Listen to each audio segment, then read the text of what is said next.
Assalamualaikum warahmatullahi wabarakatuh. Saya Baiti Nur Fitria, NIM T2019-4075. Di sini saya akan menjelaskan tentang pengertian idealisme. Kata idealisme berasal dari bahasa Latin, yaitu idea yang berarti ide, gagasan, atau pikiran, atau dapat diartikan sebagai sesuatu yang hadir dalam jiwa. Idealisme merupakan suatu aliran yang mengedepankan akal pikiran manusia, sehingga sesuatu itu bisa terwujud atas dasar pemikiran manusia. Dan di dalam pendidikan, idealisme merupakan suatu aliran yang berkontribusi besar demi kemajuan pendidikan. Hal tersebut dapat dilihat pada metode dan kurikulum yang digunakan. Metode yang digunakan dalam aliran idealisme yaitu metode dialektik, syarat dalam pemikiran, perundungan, dialog, dan lain-lain. Kurikulum yang digunakan dalam aliran idealisme adalah pengembangan kemampuan berpikir dan penyiapan keterampilan bekerja melalui pendidikan praktis. Selain itu, evaluasi yang digunakan dalam aliran ini yaitu evaluasi esai, di mana evaluasi esai ini sangat efektif dalam proses belajar mengajar dan dalam meningkatkan keterampilan peserta didik dalam mengerjakan soal. Dan aliran ini dapat mengembangkan pemikiran peserta didik sehingga menjadikan peserta didik mampu menggunakan akal pikiran atau idenya dengan baik dalam mengembangkan ilmu pengetahuan. Saya akan menjelaskan tentang Plato.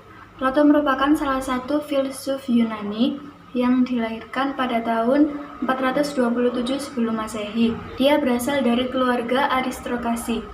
Nama Plato yang sebenarnya yaitu Aristokles. Lalu Plato itu nama dari mana ya? Ya, nama Plato sendiri diberikan oleh gurunya sebab ia memiliki dahi dan bahu yang lebar. Plato merupakan murid dari Sokrates yang paling taat di antara pengikut yang lainnya. Seluruh filsafat Plato bertumpu pada ajarannya mengenai ide. Plato percaya bahwa ide adalah realitas yang sebenarnya dari segala sesuatu yang ada. Karena ide adalah realitas yang sebenarnya, maka bagi Plato ide bukanlah sekedar gagasan atau gambaran yang hanya berada di pemikiran manusia saja. Plato mengakui bahwa dunia indrawi juga suatu realitas, namun bukanlah suatu realitas yang sebenarnya. Dunia indrawi hanyalah tiruan sementara dari dunia ide. Oleh sebab itu, yang paling utama bagi Plato ialah dunia ide. Tetapi itu tidak berarti duniawi harus disangkal keberadaannya. Ya, selanjutnya yaitu Elea. Elea ini merupakan sebuah madhab yang mengajarkan bahwa yang ada itu satu, tidak ada seluk-beluknya dan tidak berubah-ubah. Apa yang tampak dari panca indera itu bukanlah yang sebenarnya, melainkan itu hanya rupanya saja. Yang ada dalam kebenaran tidak dapat diketahui melalui penglihatan, melainkan dengan pikiran saja. Kedua dunia itu tetap merupakan realitas sendiri-sendiri, kedatipun yang indrawi hanyalah merupakan tiruan dari dunia ide. Dan ada dua cara untuk mengenal kedua dunia itu. Yang pertama, dunia indrawi dikenal lewat panca indera, sedangkan dunia ide dikenal melalui akal pikiran manusia. Dan perkenalkan, saya Nadia Firdausi dengan NIM T2019-4048. Dan saya akan menceritakan tentang tokoh George William Frederick Hegel, atau yang bisa kita kenal dengan Hegel. Ia merupakan tokoh terbesar dari filsafat idealisme. Ia lahir di kota Stuttgart pada tanggal 27 Agustus 1770. Pada awalnya, ia dianggap sebagai murid Schelling, seorang filosof terkenal. Tapi kemudian ia berdiri sendiri dan memiliki banyak perbedaan pemikiran dengan Schelling. Awal pertemuan dengan Schelling yaitu pada tahun 1788 ketika ia masuk sekolah tinggi yaitu Universitas Tübingen. Pada awalnya, ia sangat tertarik dengan teologi dan menganggap filsafat adalah teologi dalam pengertian penyelidikan terhadap yang absolut. Tahun 1790 sampai 1800, Hegel menghasilkan karya-karya yang berbau teologi seperti contohnya The Positivity of Christian Religion dan The Spirit of Christianity. Hegel pernah tinggal di Swiss dan mengajar di Universitas Jena tahun 1801 dan ia juga bekerja sama dengan Schelling dalam menyunting jurnal filsafat. Dan pada tahun 1807 terbitlah Die Phänomenologie des Geistes atau artinya fenomenologi roh yang merupakan dasar dari pemikiran filsafatnya. Menurut Hegel, idealisme dalam filsafat adalah pengakuan bahwa yang terbatas tidaklah memiliki eksistensi yang sebenarnya. Bagi Hegel, yang terbatas adalah sesuatu yang berhenti mengada atau cease to be. Dengan demikian, idealisme bagi Hegel tidak hanya terbatas pada objek persepsi saja, tetapi mencakup semua yang terbatas. Hegel menyimpulkan bahwa wujud yang terbatas adalah wujud yang tergantung dan tidak sepenuhnya nyata. Dan selanjutnya saya akan menceritakan tentang Immanuel Kant atau yang biasa kita kenal dengan Kant. Ia lahir pada tanggal 22 April 1724 di Königsberg, dulunya sebagai ibu kota Jerman Prusia Timur. Kant lahir sebagai anak keempat dari 6 bersaudara.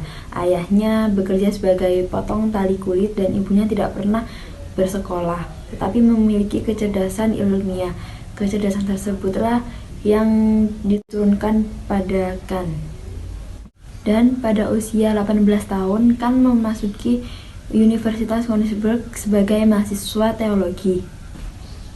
Selama masa hidupnya, dari tahun 1724 sampai 1804, Immanuel Kant memberikan banyak kontribusi pada filsafat modern dengan mengembangkan apa yang disebut idealisme transdental, dan dia menghabiskan seluruh hidupnya di tempat kelahirannya, Prusia Timur, dan menulis berbagai risalah dalam bahasa Jerman. Kant menulis segala sesuatu mulai dari eksistensi Tuhan hingga estetika keindahan, dan ia selalu berusaha untuk mempromosikan kebebasan, kemandirian, dan kesetaraan. Teori Kant mendorong orang-orang untuk berani mengambil tanggung jawab dan menentukan kebenaran mereka sendiri. Kant menggabungkan filsafat dari dua aturan yang berlawanan untuk meletakkan dasar bagi idealisme transdental. Pada tahun 1781, Kant menulis sebuah karya yang berjudul The Critique of Pure Reason. Dalam karyanya ini, dia berpendapat bahwa manusia memiliki batasan dalam mempersepsi dunia. Batasan ini terjadi karena indera dan pikiran ditentukan oleh fisiologi otak. Batasan yang dimaksudkan itu tidak memiliki konotasi negatif dan dapat dianggap sebagai filter, model, kesadaran, atau batas-batas yang membangun struktur keyakinan. Bismillahirrahmanirrahim. Perkenalkan, nama saya Siti Hadiratulisa dengan NIM T 2019 4068. Di sini saya akan menekan tentang biografi David Hume. David Hume lahir 26 April 1711 dan meninggal pada tanggal 25 Agustus 1776 pada usia 65 tahun. David Hume adalah filsuf Skotlandia, ekonom, dan sejarawan. Dia dimasukkan sebagai salah satu figur paling penting dalam filosofi barat dan pencerahan Skotlandia. Walaupun kebanyakan ketertarikan karya Hume berpusat pada tulisan filosofi. Sebagai sejarawan, dia mendapat pengakuan dan kehormatan. Karyanya adalah The History of Ireland dan merupakan karya dasar dari sejarawan Inggris untuk 60 dan 70 tahun sampai karya Max Kelly. Di sini saya akan melanjutkan tentang biografi Al-Ghazali. Al-Ghazali mempunyai nama lengkap Abu Hamid Muhammad Ibnu Muhammad Al-Ghazali Al-Tusi yang bergelar Hujjatul Islam. Dia dilahirkan di Tushi, sekarang dekat Mashhad, salah satu daerah Khurasan, dan sekarang masuk daerah wilayah Iran. Tahun 450 Hijriah, 158 Masehi, di tempat ini pula dia wafat dan dikuburkan pada tahun 505 Hijriah atau 111 Masehi. Dalam usia yang relatif belum terlalu tua, yaitu 55 tahun.